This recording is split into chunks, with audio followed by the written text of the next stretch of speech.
암보다 더 무서운 건 치료가 끝났다고 안심한 순간 다시 찾아오는 두 번째 암이라는 사실입니다. 수술도 잘 되었고 항암 치료도 끝났고 주변 사람들 모두가 이제 괜찮겠지라고 안도하는 그 순간 병원 문을 다시 두드려야 하는 일이 벌어집니다. 왜냐하면 검사 결과 재발 혹은 다른 장기로 전이가 확인되기 때문입니다. 이 이야기를 들은 순간 마음이 철렁 내려앉으셨을 겁니다. 하지만 이것은 특별한 사람만 겪는 이야기가 아닙니다. 우리가 무심코 반복하는 일상적인 습관 속에 답이 숨어 있기 때문입니다. 사람들은 흔히 암의 원인을 체질, 유전 혹은 단순한 운명 탓으로 돌립니다. 그러나 수십 년 동안 환자들을 지켜본 의사들은 공통적으로 한 가지를 발견했습니다. 바로 먹는 음식, 생활 습관이 암의 향방을 바꾸고 있었다는 사실입니다. 암이 무섭게 다시 찾아오는 이유는 치료 이후에도 여전히 암세포가 살아남을 수 있는 환경을 우리가 스스로 제공하기 때문입니다. 암세포가 좋아하는 먹이 그리고 성장하기 좋은 환경을 매일같이 만들어주니 그들은 다시 자라날 기회를 얻는 것이죠. 이쯤에서 많은 분들이 이렇게 말할지도 모릅니다. 아니, 내가 평생 몸에 좋다고 믿고 먹어온 것들인데 그게 왜 문제가 되나? 네, 충격적이지만 바로 그 음식들이 문제였습니다. 흰쌀밥, 달콤한 음료, 아침마다 챙겨 먹는 우유 한 잔, 편리해서 자주 찾는 편의점 도시락. 이 모든 것들이 암세포에게는 최고의 연료였던 것입니다. 믿기지 않으시죠? 그러나 이는 단순한 가설이 아닙니다. 연구와 실제 환자들의 사례가 이를 증명합니다. 70대 박모 어르신은 항암 치료를 무사히 마치고 기뻐하셨습니다. 가족들도 이제는 안심해도 된다며 여행도 계획했습니다. 그런데 1년 후 정기검진에서 간에 새로운 종양이 발견되었습니다. 그분은 당황하여 의사에게 물었습니다. 왜 또 생긴 겁니까? 수술도 하고 항암도 다 받았는데. 그때 담당 의사는 조심스럽게 물었습니다. 평소 식습관은 어떠신가요? 박 어르신은 대답했습니다. 아침마다 우유에 시리얼을 말아먹고 점심은 대충 빵으로, 저녁은 고기 반찬을 좋아합니다. 여기서 의사는 고개를 끄덕였습니다. 단순히 치료로만 끝나는 것이 아니라 이후의 삶이 암을 다시 부를 수도 있다는 사실을 보여주는 사례였습니다. 이 이야기를 듣고 있는 지금 혹시 마음속에 스치는 장면이 있으실 겁니다. 나도 매일같이 마시는 차, 자주 먹는 빵, 혹은 손자 때문에 자주 사다 놓는 소시지. 설마 이런 게 문제일까? 하고 의심하면서도 한편으로는 불안해지는 순간일 겁니다. 예, 바로 이런 작은 습관이 쌓여 큰 위험이 됩니다. 암세포는 우리가 생각하는 것보다 훨씬 교활합니다. 그들은 정상세포와 달리 규칙을 따르지 않습니다. 죽지도 않고 무한히 분열하며 끊임없이 성장합니다. 그리고 그 성장에 필요한 세 가지를 요구합니다. 첫째, 엄청난 에너지, 바로 당분입니다. 둘째, 세포 분열을 자극하는 성장 인자들입니다. 셋째, 몸속에 만성적인 염증을 만드는 환경입니다. 여기서 잠깐 멈추어 생각해 보십시오. 우리는 과연 암세포의 적이 되어 싸우고 있는 걸까요? 아니면 무의식적으로 동맹자가 되어 연료를 공급하고 있는 걸까요? 아침에 달콤한 음료로 하루를 시작하고 점심에 기름진 튀김을 먹으며 저녁에는 치즈와 고기를 곁들인 식사를 하는 그 순간순간이 암세포에게는 고맙습니다 라는 신호가 됩니다. 많은 분들이 나는 이제 나이도 많으니 어쩔 수 없지 라고 말씀하십니다. 하지만 그건 잘못된 생각입니다. 나이는 단지 숫자일 뿐입니다. 몸은 언제든 새롭게 반응할 준비가 되어 있습니다. 80세가 넘어도 생활을 바꾸면 염증 수치가 내려가고 혈당이 안정되고 몸의 회복력이 살아납니다. 중요한 건 내가 무엇을 먹느냐, 내가 어떤 습관을 가지느냐입니다. 여기서 중요한 전환점이 등장합니다. 많은 사람들이 암을 이길 수 없다고 생각합니다. 그러나 의사와 연구자들이 수십 년간 확인한 것은 단순했습니다. 음식과 생활 습관이 암을 키우기도 하고 암을 굶겨 죽이기도 한다는 사실. 일본의 한 환자 모임에서 보여준 95%의 생존율은 결코 우연이 아니었습니다. 특별한 신약도 값비싼 치료도 아니었습니다. 단지 먹지 말아야 할 것을 끊고 지켜야 할 습관을 지켰을 뿐이었습니다. 이제 저는 여러분께 묻고 싶습니다. 과연 나는 내 몸을 어떻게 대하고 있는가? 치료가 끝났다고 안심하고 예전의 습관으로 돌아가고 있지는 않은가요? 편리하다는 이유로 전자레인지에 플라스틱 용기를 넣고 건강에 좋다는 말만 듣고 무심코 우유를 마시고 있지는 않으신가요? 그것이 바로 두 번째 암을 불러오는 진짜 이유일 수 있습니다. 이제부터 우리는 암이라는 거대한 적을 두려워하는 데서 멈추지 말아야 합니다. 오히려 암세포의 약점을 파악하고 그들이 무엇을 필요로 하는지 알게 되면 싸움은 달라집니다. 그리고 그 첫걸음은 바로 나의 식탁에서 시작됩니다. 매일같이 손에 쥐는 음식, 매일같이 선택하는 생활 방식. 그것이 두 번째 암을 막는 가장 강력한 무기입니다. 오늘 이 이야기를 시작하면서 저는 단 한 가지를 약속드립니다. 끝까지 함께 하신다면 암을 단순히 두려움의 대상이 아니라 충분히 통제할 수 있는 존재로 바라보게 될 것입니다. 두 번째, 암이 다시 우리를 찾아오기 전에 우리는 먼저 문을 닫아야 합니다. 그것이 바로 이 이야기의 시작입니다. 사람들이 가장 크게 오해하는 부분은 이것입니다. 병원에서 치료를 받으면 모든 게 끝났다고 믿는다는 것이죠. 그러나 진실은 그 이후부터가 더 중요합니다. 병원에서의 치료는 마치 불이 난 집에서 불길을 급히 끄는 것과 같습니다. 불은 껐지만 재는 여전히 남아있고 작은 불씨가 남아있다면 언제든 다시 타오를 수 있습니다. 암도 똑같습니다. 수술과 항암, 방사선이 불길을 끄는 과정이라면 이후의 생활은 다시 불이 붙지 않도록 재를 관리하는 과정입니다. 그런데 많은 사람들이 이 단계를 소홀히 하면서 두 번째 암이라는 무서운 불길을 다시 맞이하게 되는 것이죠. 여기서 숨겨진 진실 하나를 드러내겠습니다. 암세포는 단순한 세포 변이가 아닙니다.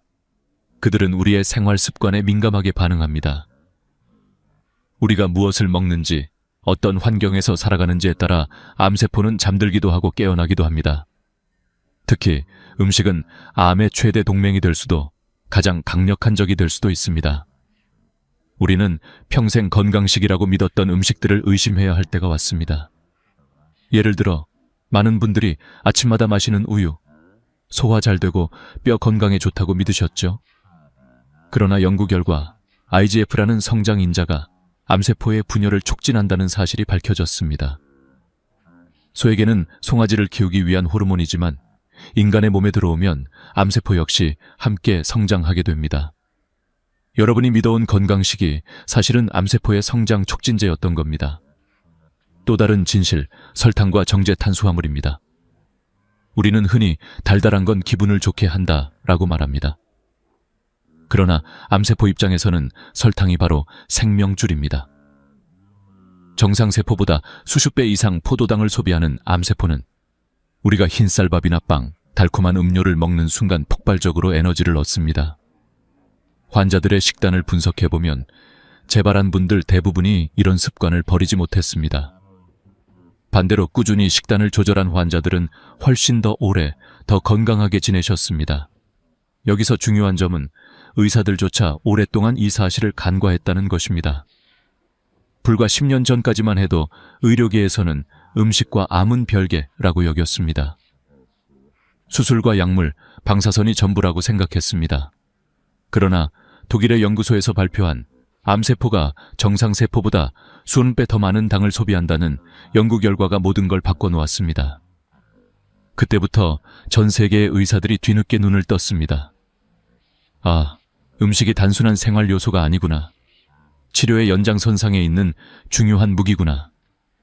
그렇다면 왜 이런 진실이 널리 알려지지 않았을까요?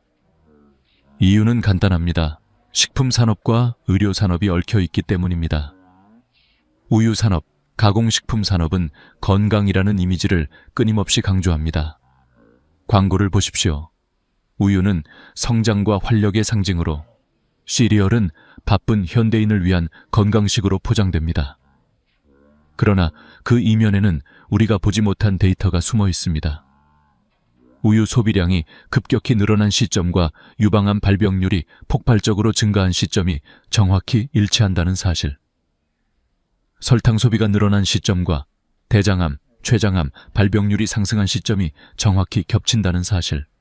이런 통계는 화려한 광고 문구 뒤에 가려져 있습니다. 저는 오늘 이 순간만큼은 여러분이 이 불편한 진실을 마주하기를 바랍니다. 우리가 믿어온 상식이 사실은 잘못된 정보였다는 것, 몸에 좋다고 여긴 습관이 사실은 독이 되고 있었다는 것, 바로 이것이 두 번째 암을 불러오는 숨겨진 진짜 원인입니다.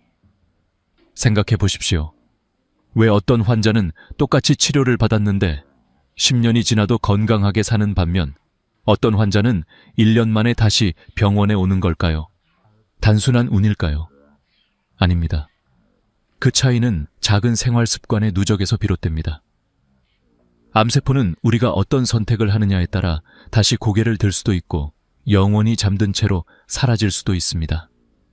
저는 환자들을 만날 때마다 늘 이렇게 말합니다. 여러분은 암과 싸우는 게 아니라 암이 자랄 수 있는 땅을 바꾸는 겁니다. 씨앗은 누구나 가지고 있습니다. 하지만 어떤 사람은 잡초가 무성한 밭을 만들고 어떤 사람은 잡초가 자랄 수 없는 밭을 만듭니다. 음식과 생활 습관은 바로 그 밭을 가꾸는 도구입니다. 이제부터 이야기는 더 깊어집니다. 실제로 우리가 어떤 습관 때문에 암세포를 키우고 있는지, 그리고 그 습관을 어떻게 끊어낼 수 있는지를 사례를 통해 보여드리겠습니다. 듣고 계신 여러분 중 누군가는 지금도 나는 괜찮다라고 생각하실 겁니다. 하지만 방심은 가장 큰 적입니다. 지금 이 순간에도 암세포는 우리 몸 안에서 연료를 기다리고 있을지 모릅니다. 그들의 입을 굶기지 않는 한 두 번째 암은 언제든 다시 문을 두드릴 수 있습니다. 여러분, 이제 진실은 숨겨져 있지 않습니다.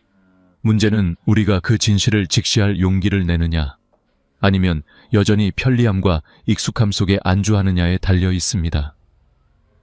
오늘 이 자리가 바로 그 선택의 시작이 될 것입니다. 나이가 들수록 사람들은 습관에 더 크게 의존합니다. 아침마다 같은 시간에 일어나고 같은 음식을 먹고 같은 길을 걷습니다. 이 익숙함 속에서 안정을 느끼지만 동시에 그 익숙함이 때로는 건강을 해치는 덫이 되기도 합니다. 실제로 제가 만난 수많은 환자분들이 그러했습니다. 병원 진료실에 들어와 앉으면 그들의 얼굴에는 왜 또 이런 일이 나에게 벌어졌을까? 라는 질문이 가득했습니다. 그리고 하나같이 비슷한 이야기를 들려주셨습니다. 나는 늘 똑같이 살아왔습니다. 별다른 잘못은 하지 않았습니다. 그런데 왜? 예를 들어 서울에 사시는 78세 김모 어르신은 평생 근면하게 살아온 분이었습니다. 회사에서도 신뢰가 두터웠고 가정에서도 책임감 있는 아버지이자 할아버지였습니다. 암 진단을 받았을 때도 의연하게 치료를 받아냈습니다. 가족 모두가 안도하며 축하하던 순간 그는 다시 병원에 돌아와야 했습니다. 재발이 확인된 것입니다. 제가 그분과 차분히 이야기를 나누다 보니 매일 아침 드시는 한 잔의 우유와 시리얼, 그리고 간단히 빵으로 때우던 점심이 눈에 들어왔습니다. 그 습관이 바로 암세포의 연료가 되고 있었던 겁니다. 또 다른 사례는 대구의 82세 이모 할아버지였습니다. 평생을 아내가 해주는 따뜻한 밥상에 의존하며 살아오셨는데 몇 해 전 아내가 세상을 떠난 뒤 혼자 남게 되셨습니다. 그때부터는 직접 요리를 하기 힘들어 편의점 도시락으로 끼니를 때우셨습니다. 처음엔 간단히 먹을 수 있어 고마웠다고 하셨습니다. 하지만 편의점 도시락은 대부분 플라스틱 용기에 담겨 있고 전자레인지에 그대로 돌려 먹는 습관이 이어지면서 몸속 염증 수치가 계속 높아졌습니다. 몇 달 뒤 결국 재발 소식을 듣게 되셨습니다. 그는 제게 설마 이런 사소한 것들이 원인일까요? 라고 되물었지만 검사 결과는 명확했습니다. 작은 습관이 큰 변화를 일으킨 것이었습니다. 이런 이야기를 들으면 많은 분들이 마음속으로 자신을 떠올리실 겁니다. 아침마다 손자 손녀 때문에 사다 놓는 소시지, 저녁에 간단히 먹는 라면, 목이 마를 때 자주 찾는 생수병. 이런 것들이 내 삶에 편리함을 주지만 동시에 내 몸에 어떤 흔적을 남기는지는 깊이 생각하지 않습니다. 그러나 나이가 들수록 몸은 이런 작은 차이에 크게 반응합니다. 그리고 그 반응은 종종 암의 재발이라는 무서운 모습으로 돌아옵니다. 여기서 더 안타까운 점은 환자분들이 대부분 좋은 의도로 이런 습관을 갖게 되었다는 것입니다. 74세 이모 할머니는 건강을 위해 매일 아침 직접 과일 주스를 갈아 드셨습니다. 사과, 바나나, 당근, 케일에 여주까지 넣어 정성껏 만들었습니다. 그런데 몇 달 뒤 혈당 수치가 급격히 높아지며 당뇨 진단을 받았습니다. 이렇게 좋은 재료들을 썼는데 왜 이런 결과가 나오나요? 라는 할머니의 물음에 저는 과일 주스 한 잔에 각설탕 15개 분량의 당분이 들어있다는 사실을 설명해 드려야 했습니다. 의도는 건강이었지만 결과는 정반대였습니다. 이렇듯 우리의 선의조차 때로는 몸을 해칠 수 있습니다. 좋은 줄 알고 건강에 이롭다고 믿었던 음식들이 사실은 암세포를 위한 연회장이 되어버리는 것입니다. 문제는 이 진실을 늦게 알게 되면 이미 되돌릴 수 없는 상황이 펼쳐진다는 점입니다. 그래서 지금 이 순간 아직 늦지 않았을 때 깨닫는 것이 중요합니다. 저는 환자분들께 항상 이렇게 말씀드립니다. 당신의 식탁이 당신의 약국이 될 수도 있고 독약이 될 수도 있습니다. 이것은 단순한 비유가 아닙니다. 같은 연령대, 같은 치료를 받은 환자라 해도 식탁 위 선택에 따라 완전히 다른 길을 걷게 됩니다. 어떤 분은 10년이 지나도 건강하게 삶을 이어가고 어떤 분은 몇 년 만에 다시 병원에 들어옵니다. 그 차이는 결국 생활의 누적입니다. 여러분께 다시 묻고 싶습니다. 지금 내 주방에 놓여 있는 것들은 나를 살리는 약인가요? 아니면 암세포를 키우는 독인가요? 오늘 들려드린 김 어르신, 이 할아버지, 이 할머니의 이야기는 결코 남의 이야기가 아닙니다. 우리 부모님의 이야기일 수도 있고 바로 내 이야기일 수도 있습니다. 그러니 이제는 나는 괜찮겠지 라는 방심에서 벗어나야 합니다. 암은 언제나 작은 틈을 노립니다. 우리가 놓치고 있는 사소한 습관, 편리함에 의지한 선택, 익숙함 속의 방심이 바로 그 틈입니다. 이 틈을 닫아내는 것이 바로 우리가 할 수 있는 가장 현실적인 예방이고 재발을 막는 유일한 길입니다. 앞으로 이어질 이야기는 이 사소한 습관들이 실제로 몸에 어떤 영향을 끼치는지 그리고 의학적으로 어떻게 증명되었는지에 관한 부분입니다. 지금까지는 사례를 통해 진실을 보았다면 이제는 수치와 연구를 통해 더 분명히 확인할 시간입니다. 여러분이 믿음을 가질 수 있도록 그리고 다시는 두 번째 암에 휘둘리지 않도록 말입니다. 환자들의 이야기는 때로는 마음을 움직이는 힘이 있지만 과학적 근거가 함께할 때 비로소 더 큰 설득력을 갖습니다. 오늘 이 자리에서는 실제 의학 연구와 데이터를 통해 우리가 매일 접하는 음식과 습관이 어떻게 암과 연결되는지를 보여드리겠습니다. 이런 자료를 접하고 나면 이건 단순한 우연이 아니구나 라는 확신을 갖게 되실 겁니다. 먼저 독일 막스 플랑크 연구소에서 진행된 연구 결과입니다. 정상세포와 암세포를 비교했을 때 암세포는 포도당을 정상세포보다 수배나 더 많이 소비한다는 사실이 밝혀졌습니다. 이것은 단순한 실험실 발견이 아니라 실제 환자들의 생존율과 직결되는 중요한 발견이었습니다. 당분을 줄이는 식단을 실천한 환자들의 경우 10년 생존율이 90% 이상을 기록했으며 일본 이즈모 암 환자 모임에서는 무려 90%라는 놀라운 수치를 보여주었습니다. 이것은 세계 평균 생존율과 비교했을 때 거의 기적에 가까운 결과였습니다. 한국의 통계도 살펴보겠습니다.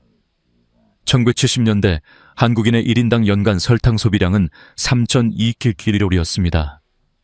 그 당시 암 발병률은 인구 10만 명당 3,307명이었습니다.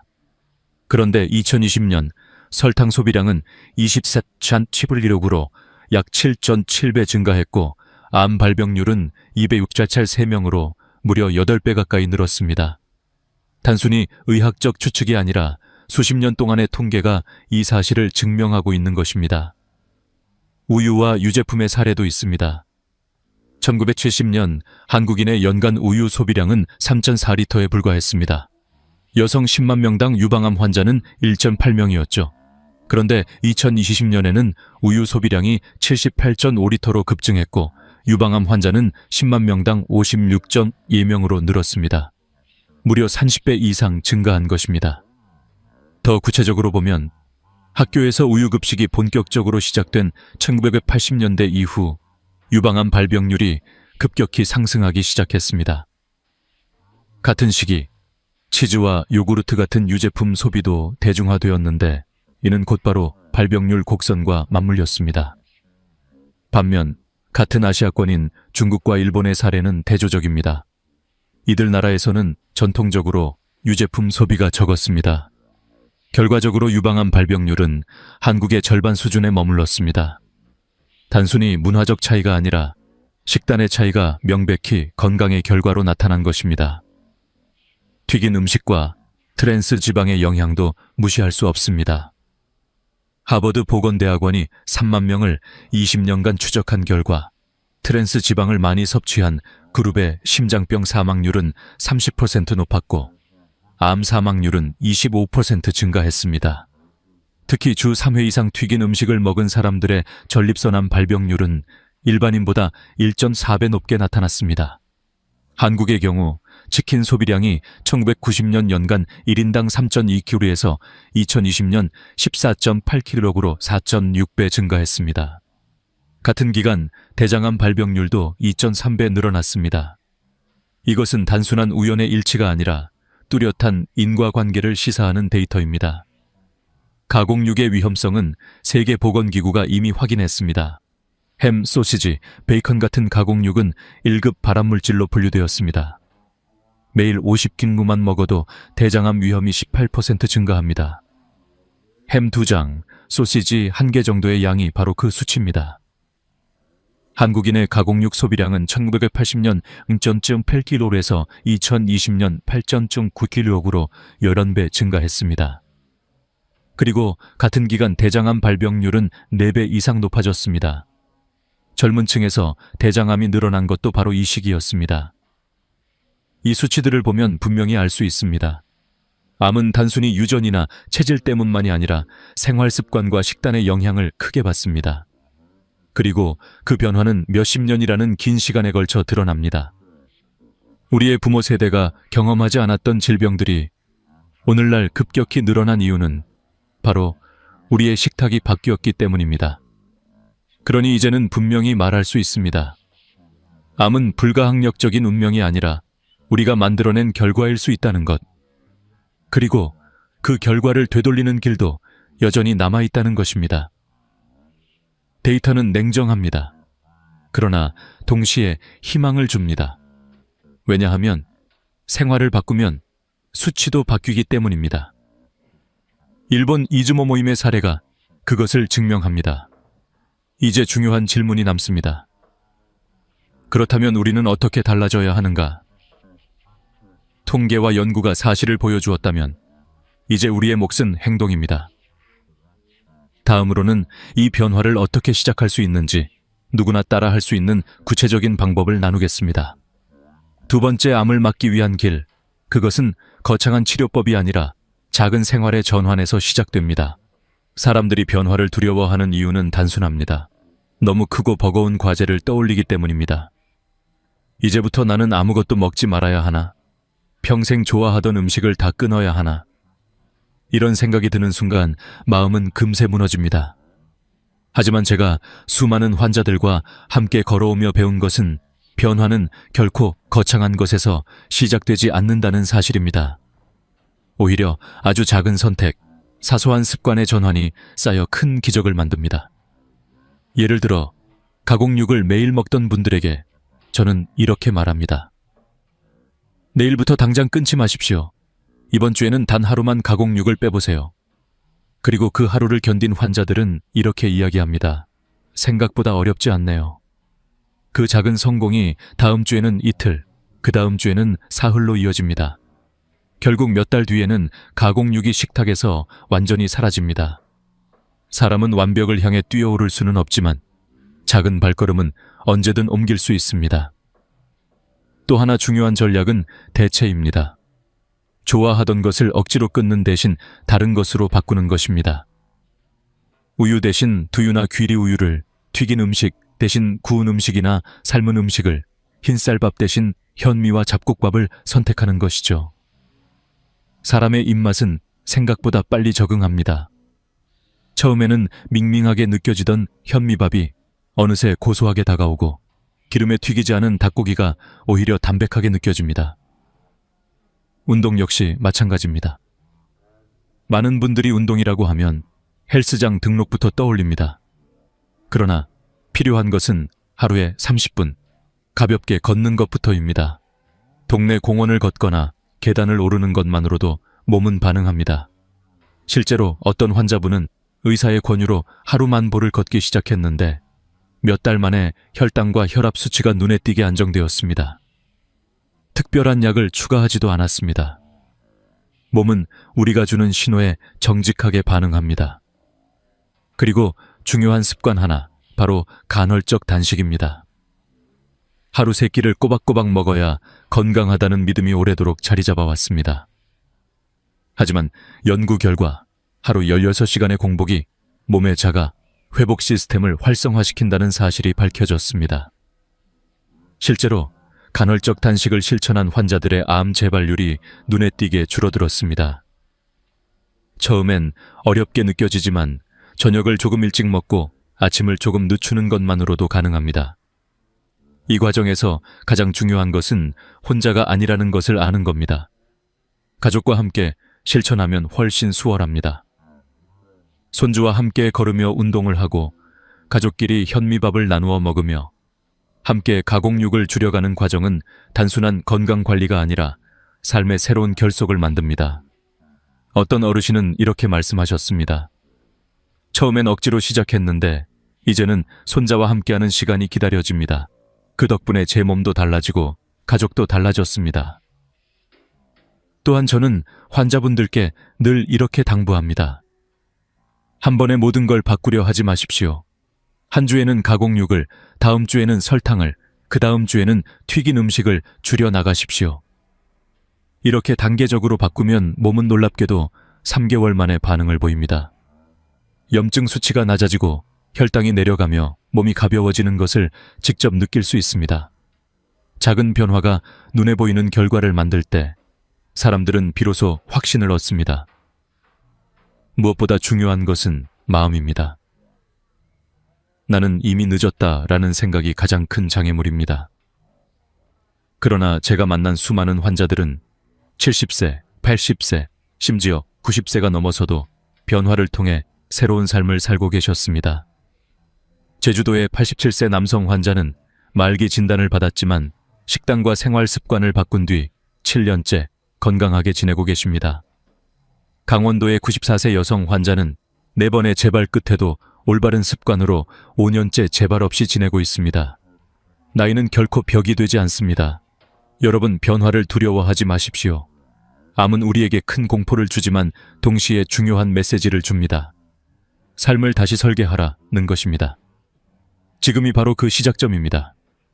오늘 당장 식탁 위에서 소시지 하나를 내려놓는 것, 편의점 도시락 대신 직접 끓인 국 한 그릇을 선택하는 것, 엘리베이터 대신 계단을 오르는 것.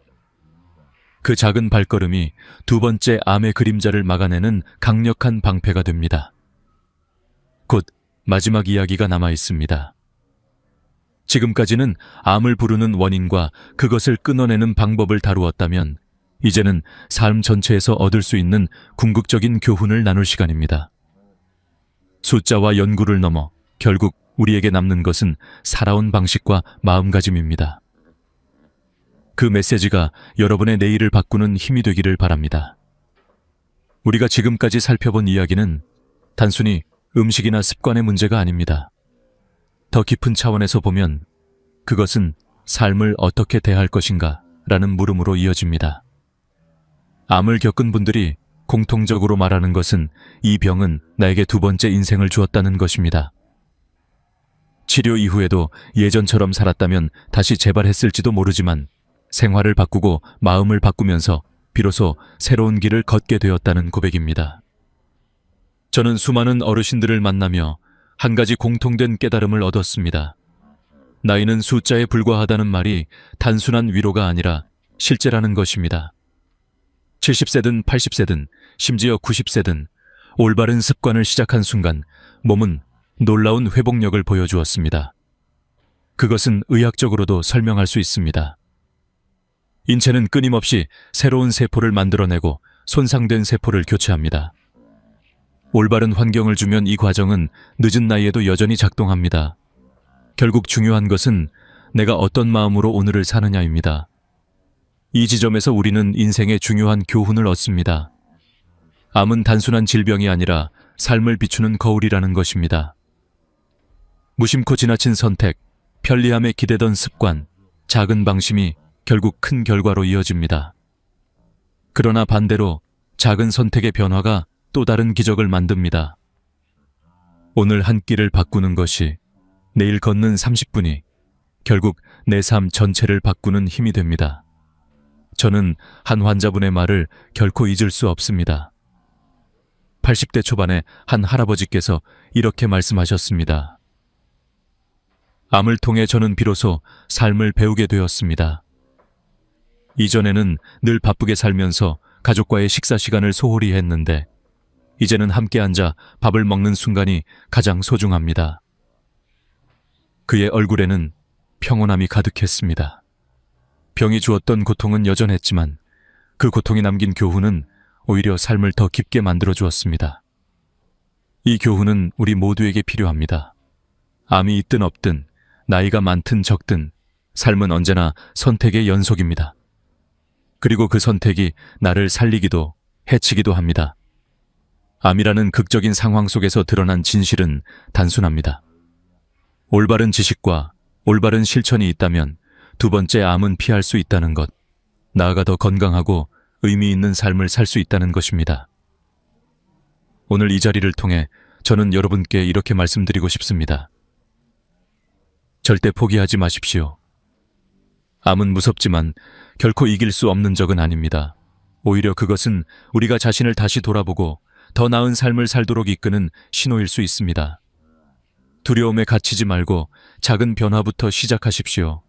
세상에서 가장 강한 힘은 희망과 실천이 만날 때 생겨납니다. 이제 여러분의 차례입니다.